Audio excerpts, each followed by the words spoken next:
I consider my in-laws, my wife's mom and dad, to be Jehovah Witness social climbers of the worst kind, in my opinion. This particular phenomenon on the JW side, as far as social climbers, I don't really get to see that often because one day they're regular rank and file, the other day they're ministerial servants, and next thing you know they're elders. And I don't see their clawing and paying of dues to get to those particular positions, especially not in their personal lives or in the background of how to get to those coveted titles in their organization, the Watchtower organization. But I do see it from my in-laws side of the house and how they are really sneaky, really ruthless about trying to get their name up there in the congregation as being, well respected maybe in the JW community and where we live at here right now. It seems like from experience of watching their behavior that they'll throw anybody under the bus to climb up that JW ladder. This particular story will roll into my wife's story of her possibly being marked from the congregation that she's in right now. And I think her parents is one of the major reasons why my wife is unofficially marked. I don't know if she is officially marked or not, but from people's reaction and behavior around my wife, it is at least self-imposed marking of my wife as being not spiritually strong enough, and to sort of, instead of bringing her up to JW standards, they just rather watch her wither on the vine and be shamed into doing more than what she's doing now. I don't know that for sure right now. It's all speculation on my part, but all the signs are there as to what's going on in her JW life. And I believe my in-laws is a big influence in that, or cause of her being somewhat quasi-shunned from the JW organization or the congregations here in our community here. So the in-laws, yeah, they are a piece of work. The father, he joined the JWs later in life in his 20s, early 20s, I believe. So he did do some military time and I think was brought up a Catholic. The mom, on the other hand, I don't think she was born into it, but at least as a toddler was a JW from way back in the early 50s, I would imagine. In my opinion, now this is my opinion of her, is very creepy about it. I mean, she's very zealot of her faith and everything. So the in-laws, they have 4 kids, 2 males and 2 daughters. One of the males is not in the JW organization at all, but he was raised up in it, but never got baptized. And it's a good thing for him because he would have been disfellowshipped years ago. Right now, he's really have some parent issues. And I remember this one time they were all gathered in our house here, and everybody was having drinks. One of the other siblings came over to where we live at to visit, so we all had a get-together. And the alcohol was flowing quite a bit liberally amongst everybody. I personally don't drink, so I'm pretty sober at the whole thing. He gets a little bit inebriated and starts to challenge the dad, and brought up a subject where at the age of 18, the parents pretty much gave the son an ultimatum whether either to go to meetings or you're on your own. And that was a really note of contention then between them. Family skeletons were starting to bubble up. And the parents couldn't really deal with that like they have in the past, where it was pretty much ruled by an iron fist, and pretty much almost like a KGB style sort of running of the family where they pit siblings against each other. You had the other daughter, my wife's sister, who was pretty much the golden child of the family. She did everything right. Baptized at an early age, married a fine JW boy, and was leading into that life just fine. So she was the golden child of the family, which I do like quite a bit as far as a sister-in-law. She's in her heart a really good person. But currently, I think she is fading. As a matter of fact, she is faded out already. She's out of the religion, and she actually divorced from the JW husband. And they had problems since year number one. I'm surprised that it lasted as long as it did, but it was doomed for failure. But now she's on her own. She's not in the influence of her parents anymore, and just branched out and did her own thing. And talking to her current boyfriend, which is a nice guy, even though he annoys the hell out of me, he's telling me that she's been doing a lot of research on the web and everything about her faith, and that she really had some doubts even way back when. Now, this is the golden child, so that was a surprise to me.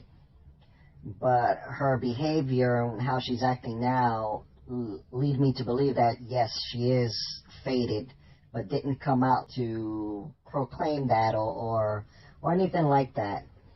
I think she knows that if she does say anything or anything like that, that she will get this fellowship, unbeknownst her knowing, but her family will turn against her. So she's pretty quiet about the whole thing.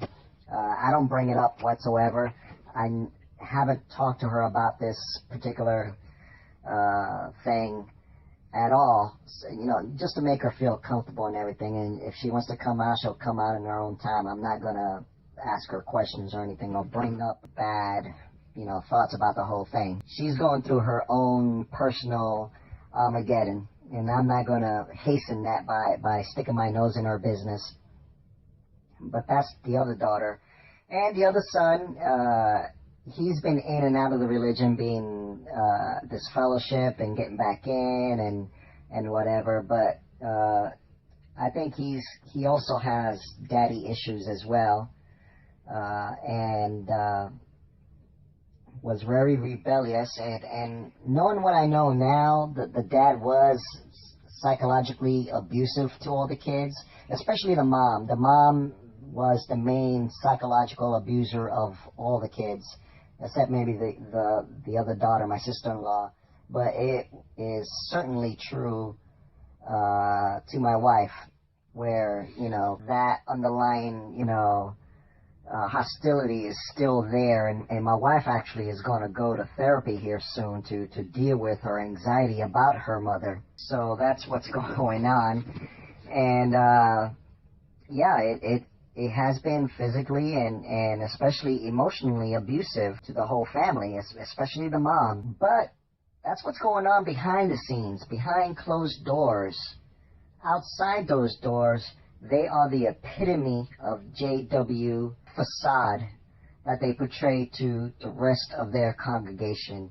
They would bend backwards to help anybody in the congregation anywhere they can, but towards family, not so much. They are older now, and they are, around the congregation around here, they are considered like, very pious and all-knowing and respected in that sort of air. So the bottom line of this story is that they practically threw their family underneath the bus for personal JW religious gain. They want to be, the dad wants to be elder so bad that he totally threw his son underneath the bus quite a few times.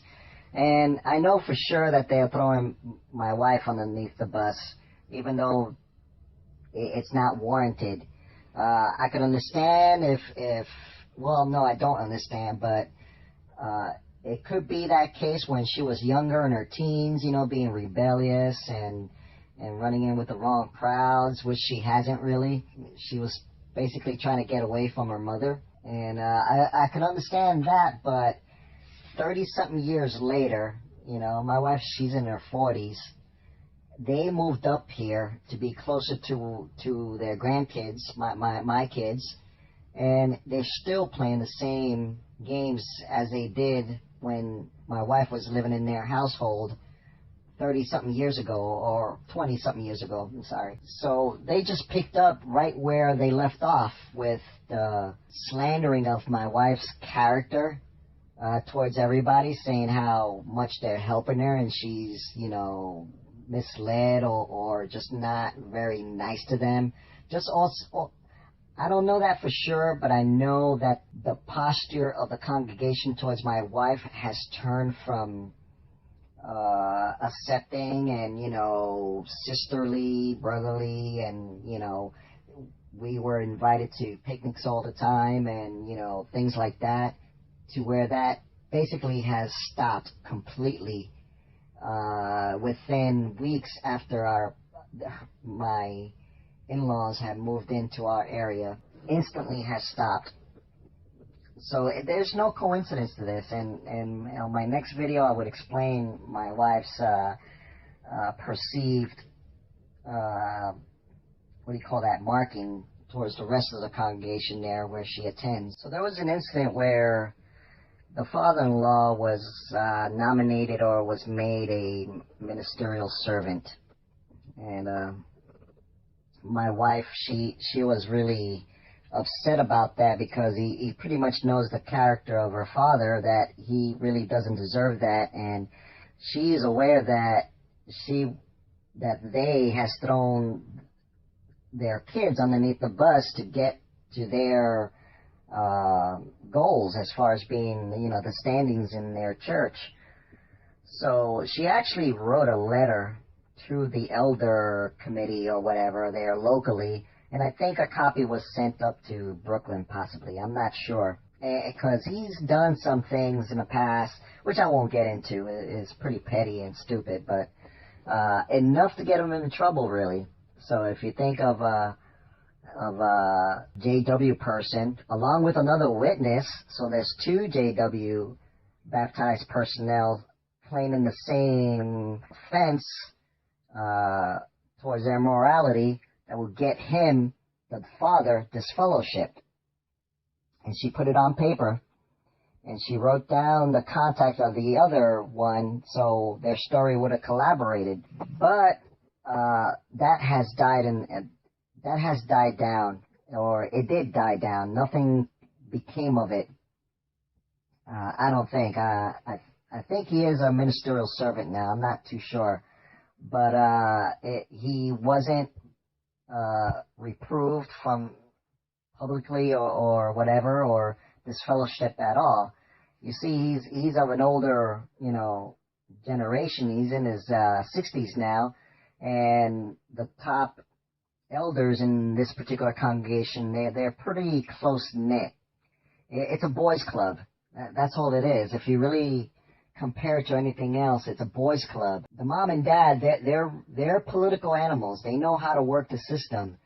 They know how to say things is to get their ways, and they know how to, you know, get out of situations and pretty much sell ice to the devil himself. They're that good, and I've seen them in action. But that particular incident, nothing became of it. I think it was swept underneath the rug, and business as usual continued. And there was another incident where, when I caught wind that my wife possibly is marked, or I thought she was marked, there was an incident where my wife's my kids, they don't really socialize with other JW kids, as they're supposedly have to do, not make worldly friends. Well, it seems that the parents of other kids their age are not having an association with my wife and being, you know, invited to parties and picnics and camping and stuff like that, they're missing out on that. And I confronted my in-laws about that, as far as why is it that every other place that we lived before, we had no problems making friends.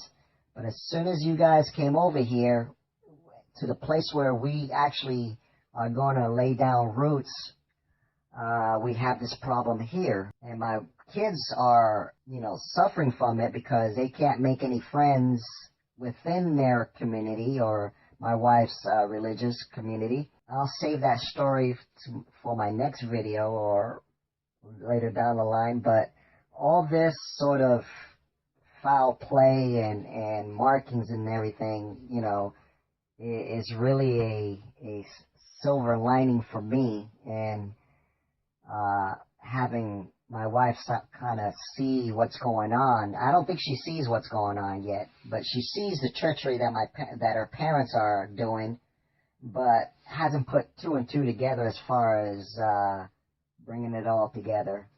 So yeah, all this was just a setup to my wife supposedly being ostracized from the congregation here as being possibly, not good enough for fellowship and association.